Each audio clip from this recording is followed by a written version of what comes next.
भर्ती थी 2015 की, आज 2022 आ चुका है।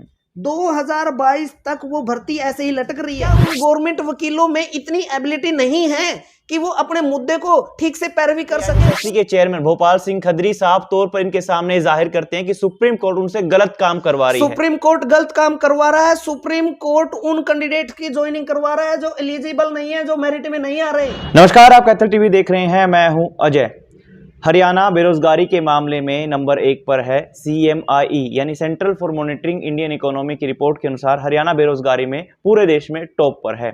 ऐसे में हरियाणा की संस्था HSSC, जो कि सभी तरह के एग्जाम कंडक्ट करती है, हरियाणा स्टाफ सिलेक्शन जैसी संस्थाएं जो है वो या तो कोर्ट में ठीक से पैरवी नहीं कर पाती, जिस नाते जो भर्तियां हैं डिले पे डिले चलती रहती हैं, उनमें देरी होती रहती है, और कई बार ऐसा होता है जो योग्य पात्र है वो रह भी जाते हैं। ऐसी एक भर्ती का आज जिक्र करेंगे। 2015 में एक भर्ती निकली थी टीचर्स की, TGT टीचर्स की भर्ती निकली थी, मगर उसमें कोर्ट में सुप्रीम कोर्ट में जब ये मामला जाता है और HSSC द्वारा ठीक से पैरवी नहीं कर पाती है तो कुछ योग्य पात्र रह जाते हैं, और इन्हीं में से भुक्तभोगी आज सोहन पुनिया मेरे साथ मौजूद हैं। नमस्कार सोहन जी। नमस्कार जी। पहले तो जो भर्ती थी एक बार पूरी डिटेल बताइए कि ये किस चीज की भर्ती थी 2015 में जो HSSC की ओर से निकाली गई थी। देखिए जी, 2015 में हरियाणा गवर्नमेंट ने सभी टीचरों की वैकेंसी निकाली थी। उसमें TGT भी थी और PGT भी थी। काफ़ी सारे सब्जेक्ट थे, कॉमर्स, इकोनॉमिक्स, सोशोलॉजी, इंग्लिश, और TGT की भी काफ़ी सारी वैकेंसीज थी। उनमें से TGT साइंस भी एक उनमें से थी। तो 2015 में वैकेंसीज निकाली, कैंडिडेट्स ने फॉर्म अप्लाई किए, लेकिन उस समय कुछ कैंडिडेट ऐसे थे जिनका B.Ed का रिजल्ट डिक्लेयर नहीं हुआ था। अच्छा, लेकिन एडवर्टाइजमेंट तो निकल चुका था। ठीक है। उनकी एलिजिबिलिटी क्राइटेरिया क्या था, एक बार बताएंगे थोड़ा। जो PGT की वैकेंसी थी उसके लिए एलिजिबिलिटी थी कि आपकी MA जिस भी सब्जेक्ट की थी वो MA होनी चाहिए, B.Ed होनी चाहिए, और STET क्लियर होना चाहिए। अच्छा, अगर आप PGT का तो PGT लेवल का STET क्लियर होना चाहिए, और अगर TGT है तो TGT लेवल का STET क्लियर होना चाहिए। ये एलिजिबिलिटी क्राइटेरिया था। तो B.Ed के कुछ कैंडिडेट ऐसे थे जिनका रिजल्ट तब तक B.Ed का रिजल्ट नहीं आया था, लेकिन फॉर्म उन्होंने अप्लाई कर दिया। फॉर्म अप्लाई करने के बाद उनका एग्जाम हो गया। एग्जाम में सबके रोल नंबर आ गए।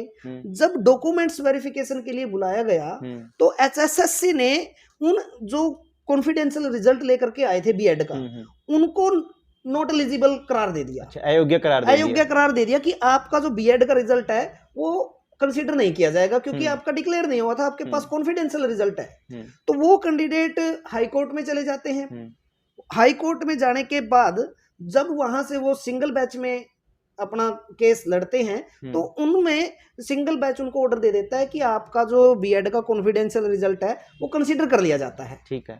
तो HSSC ने भी ये बात देख ली। उसके बाद HSSC उस ऑर्डर के खिलाफ डबल बैच में चली जाती है। अच्छा, डबल बैच में भी वो कैंडिडेट क्या करते हैं, अपना उस केस को जीत जाते हैं। ठीक है, मतलब कुल मिला के हाई कोर्ट से केस वो जीत जाते हैं। हाई कोर्ट से वो केस जीत जाते हैं, और उनका जो वो B.Ed का कॉन्फिडेंशियल रिजल्ट था वो कंसीडर कर लिया जाता है।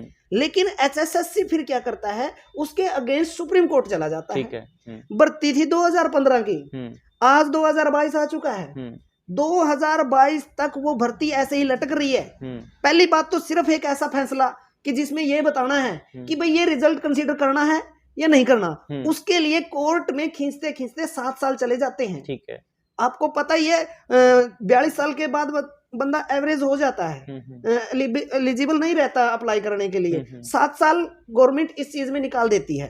अब क्या होता है, जब सुप्रीम कोर्ट में ये मामला जाता है, सुप्रीम कोर्ट में वो कैंडिडेट्स इस चीज को तो इग्नोर कर देते हैं, उस पैराग्राफ ऐड था हाई कोर्ट में कि हमारा B.Ed का रिजल्ट माना जाए, और फिर आगे हमारा जो एलिजिबिलिटी का क्राइटेरिया है, मेरिट में आने का क्राइटेरिया है, अगर हम मेरिट में आएंगे तो हमारी सिलेक्शन कर ली जाएगी। बिल्कुल जाहिर सी बात है भाई। B.Ed का कॉन्फिडेंशियल रिजल्ट कंसीडर करने के बाद उनको एक मेरिट के क्राइटेरिया से गुजरना पड़ेगा। अगर वो मेरिट में आते होंगे तो उनका सिलेक्शन हो जाएगा, और जो मेरिट में नहीं आते होंगे वो रह जाएंगे। लेकिन उन्होंने बड़ी चालाकी से क्या किया, उस पैराग्राफ को तो छुपा दिया, और कोर्ट के सामने ये रिप्रेजेंट किया कि हमारा जो ज्वाइनिंग है वो सिर्फ हमारे B.Ed के कॉन्फिडेंशियल रिजल्ट की वजह से रुकी हुई है। अच्छा, अगर हमारे ये रिजल्ट कंसीडर कर लिया जाता है तो हमारी ज्वाइनिंग हो जाती है, जबकि उन्होंने ये नहीं बताया कि हमें मेरिट में भी आना पड़ेगा। रिजल्ट अगर रिजल्ट तो सिर्फ बीएड मानी जाएगी ना उससे, तो उन्होंने उस चीज को छुपाकर जज के सामने पेश किया। और एचएसएससी का जो वकील था जो फेस कर रहा था इस चीज को, वो ये बात भी ठीक से जज के सामने रिप्रेजेंट नहीं कर पाया कि बीएड के रिजल्ट के साथ साथ इनको मेरिट के क्राइटेरिया से गुजरना पड़ेगा। अगर बीएड के रिजल्ट इनका कंसीडर किया जाता है तो फिर इनकी सिलेक्शन के लिए इनकी मेरिट देखी जाएगी। तो कहीं ना कहीं एचएसएससी की ओर से जो पक्षकार थे उनकी दलीलों में दम नहीं था या ठीक से पैरवी करनी उनको नहीं आई। बिल्कुल, वो 2017 से लेकर 2022 तक इस केस को लड़ रहे थे। पहले उन्होंने हाई कोर्ट में भी लड़ा, फिर सुप्रीम कोर्ट में भी लड़ा। तो क्या वो साथ में ये बात नहीं बताना चाहते थे कि भाई इनको अगर रिजल्ट कंसीडर भी होगा तो मेरिट के क्राइटेरिया से इनको गुजरना पड़ेगा। तो सुप्रीम कोर्ट के जज ने ऑर्डर दे दिया कि भाई इनका जो ये कॉन्फिडेंशियल रिजल्ट है कंसीडर करके, और इनको सबको 92 कैंडिडेट हैं, वो 92 कैंडिडेट हैं, इनको सबको ज्वाइनिंग दी जाए। जब ये ऑर्डर हाई कोर्ट एचएसएससी के पास जाता है, एचएसएससी ने क्या किया, उस कोर्ट के ऑर्डर को तो मान तो लिया, ठीक है, रिजल्ट को तो कंसीडर कर लिया, लेकिन जो रिजल्ट थे डिक्लेयर किया वो मेरिट लिस्ट के हिसाब से डिक्लेयर कर दिया। ठीक है, यानी कि जो जेन्युइन कैंडिडेट थे जो मेरिट में आते थे उनका तो सिलेक्शन हो गया, लेकिन उन 92 में से वो कैंडिडेट जो मेरिट में नहीं आते थे वो इस रिजल्ट में अपना स्थान हासिल नहीं कर पाए मेरिट में, और उनको ज्वाइनिंग भी नहीं मिलेगी। तो उसके अगेंस्ट में दोबारा से वो कैंडिडेट सुप्रीम कोर्ट में जाते हैं और एचएसएससी के ऊपर कोर्ट ऑफ कंटेम्प्ट लगवाकर दोबारा से उनको देते हैं। और जब वो चीज एचएसएससी के पास दोबारा से जाती है तो एचएसएससी को वो ऑर्डर देती है कि विद इन 5 डेज आप इनको ज्वाइन करवाओ। ठीक है, जबकि वो कैंडिडेट एलिजिबल नहीं है। उनमें से कुछ कैंडिडेट का तो एस्टेट भी पास नहीं है, बहुत सारे कैंडिडेट ऐसे हैं जो मेरिट जाती है कट ऑफ उससे काफी कम नंबर हैं। तो अभी ये कितने तकरीबन 92 आप इनकी संख्या बता रहे हैं, 92 कैंडिडेट, इनकी 5 दिन के अंदर ज्वाइनिंग करवाई जाए, सरकार ने करवा दी। सरकार ने 5 दिन के अंदर अंदर इनकी ज्वाइनिंग करवा दी, जिनमें से कुछ कैंडिडेट तो ऐसे भी हैं जो एलिजिबल नहीं हैं, जिनके मेरिट में नंबर नहीं है, बहुत कम नंबर होने के बावजूद भी उनको ज्वाइनिंग मिल रही है, और वो कैंडिडेटों को होल्ड पे रख दिया गया जो कैंडिडेट मेरिट में थे। तो मेरिट वालों को दिक्कत उनको आ रही है जो मेरिट में होने के बावजूद भी जिनकी ज्वाइनिंग नहीं हुई, बजाय उनके कि जिनका ये जो कॉन्फिडेंशियल रिजल्ट की बजाय जो पेंडिंग रखे गए थे उनकी 5 दिन के अंदर ज्वाइनिंग होगी और मेरिट वाले रह गए। अब बहुत सारे कैंडिडेट डीएससी के सामने, एचएसएससी के सामने अपना धरना प्रदर्शन कर रहे हैं, अपनी आवाज लगा रहे हैं। हम 2 दिन पहले एचएसएससी के चेयरमैन भोपाल जी हैं, उनसे मिले हैं। उनसे मिलने के बाद हमारी उनसे जो बात हुई है, चेयरमैन साहब का कहना है कि सुप्रीम कोर्ट हमसे गलत काम करवा रहा है। ये प्रॉपर वर्डिंग है उनकी। बिल्कुल। तो एचएसएससी बड़ी खबर इसमें ये है कि एचएसएससी के चेयरमैन भोपाल सिंह खदरी साफ तौर पर इनके सामने जाहिर करते हैं कि सुप्रीम कोर्ट उनसे गलत काम करवा रही है। सुप्रीम कोर्ट गलत काम करवा रहा है। सुप्रीम कोर्ट उन कैंडिडेट की ज्वाइनिंग करवा रहा है जो एलिजिबल नहीं है, जो मेरिट में नहीं आ रहे, और उन कैंडिडेट की ज्वाइनिंग उन्हें रोकनी पड़ रही है जो एलिजिबल है और मेरिट में है, कट ऑफ के अंदर उन्होंने अपना स्थान बनाया हुआ है, के बावजूद भी उनको क्या नहीं मिल रही, ज्वाइनिंग नहीं मिल रही। ये देखिए, पहली जो हाई कोर्ट में जो रिट लगाई गई थी 2017 में, हाई कोर्ट में सिंगल बैच में ये कैंडिडेट जीत गए थे।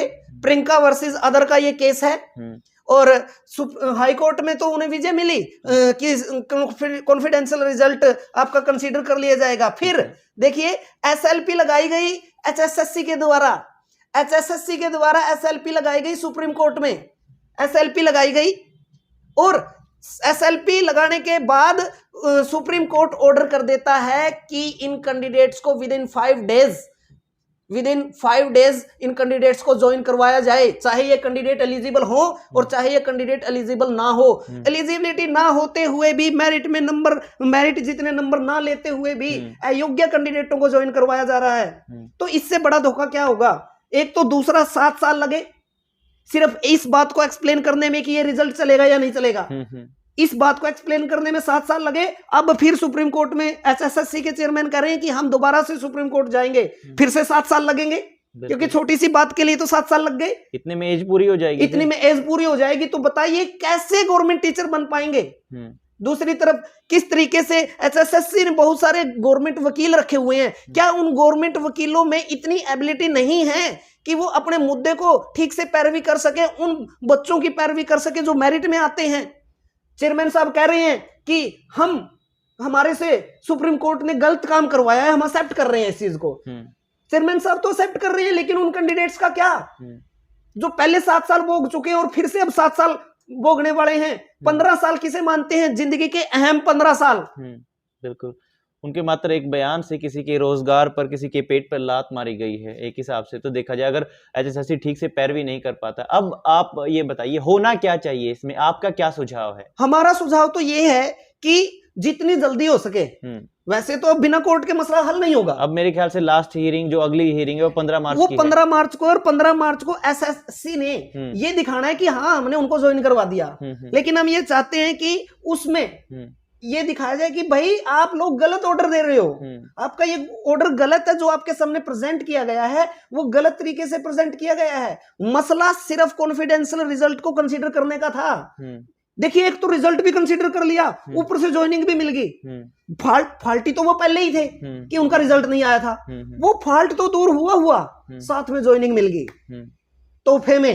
और एचएसएससी की भी देखिए, कहीं पर भी एचएसएससी ने जिन बंदों को ज्वाइन करवाया ना, साइट के ऊपर कहीं भी एचएसएससी ने ये नहीं डाला कि हाँ हमने इनकी डॉक्यूमेंट्स वेरिफिकेशन कर ली, आज हमने भाई इनका अपॉइंटमेंट लेटर दे दिया। पीछे के गेट से एंट्री करवा के चुपचाप ज्वाइन करवा रहे हैं। जो एलिजिबल कैंडिडेट है, जो मेरिट में कैंडिडेट है, उनको ये भी नहीं पता लग पा रहा कि किसने ज्वाइन किया है किसने नहीं, क्योंकि साइट पे तो कुछ डाल नहीं रहे, सीधा फोन कर रहे हैं, फोन करके बुला रहे हैं कि आ जाइए आप ज्वाइन कर लीजिए, क्योंकि विद इन 5 डेज उन्होंने ज्वाइन करना था। और जो एलिजिबल कैंडिडेट हैं, अब वो वहां अपने रूठे हुए मन से अपना धरना, कभी चेयरमैन से मिल रहे हैं, कभी डीएससी के चेयरमैन से मिल रहे हैं, कभी किसी क्लर्क के पास जा रहे हैं। तो मतलब देखिए, एलिजिबल होते हुए भी, मेरिट में नंबर लेते हुए भी ज्वाइनिंग नहीं मिल पा रही। बिल्कुल, कैसे एचएसएससी ये कह पाएगा कि हम फेयर में चले हुए हैं? कैसे एचएसएससी ये कह पाएगा कि हम फेयर भर्तियां करवा रहे हैं? अगर फेयर होता तो मेरिट में आने वालों को स्थान मिलता। क्या उनके पास ऐसा वकील भी नहीं था जो सिर्फ ये एक्सप्लेन कर सकता था कि भाई सिर्फ कॉन्फिडेंशियल रिजल्ट कंसीडर करने का मामला है, कॉन्फिडेंशियल रिजल्ट कंसीडर हो जाएगा, लेकिन मेरिट से तो गुजरना पड़ेगा ना। बिल्कुल बिल्कुल। तो मसला रोजगार का है, मसला पेट का है, और एचएसएससी के चेयरमैन भोपाल सिंह खदरी और तमाम सरकार के नुमाइंदों से भी हमारी दरखास्त है कि कोर्ट में जब वो पैरवी करें तो ठीक से पक्षकारों को तय करें, ताकि वो ये सुनिश्चित कर सकें कि इससे किसी का रोजगार ना छीना जाए। तो ये लड़ाई रिजल्ट की भी है और तमाम रोजगार की भी है। बाकी तमाम अपडेट्स के लिए आप देखते रहिए कैथल टीवी। शुक्रिया।